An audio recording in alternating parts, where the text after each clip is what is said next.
ዝምታ ድክመት አይደለም። ዝም የሚሉ ሰዎች ደካማ ወይም ሞኝ ስለሆኑ አይደለም። ዝምታ የጥበበኛ ሰው መሳሪያ ነው። በነገሮች ሁሉ ዝም የሚሉ ሰዎች አስተዋይና ነገሮችን በጥልቀት የሚያሰላስሉ ሰዎች ናቸው። ብዙ ከሚያወራው ይልቅ ዝም ያለውን ፍራ። ያ ሰው ዝምታን የመረጠው የበሰለ ሰው ስለሆነ ነው። ዝምተኛ ሰዎችን እንደ ጅል አትቁጠሯቸው። በጣም ምርጥና እንከን የለሽ ከሆነ ንግግር በላይ ዝምታ ጮሆ እውነትን መናገር ይችላል። ከሚናገረው ይልቅ ያን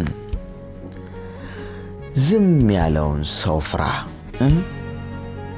ትዕግስቱ የበዛ አይደለም የዋዛ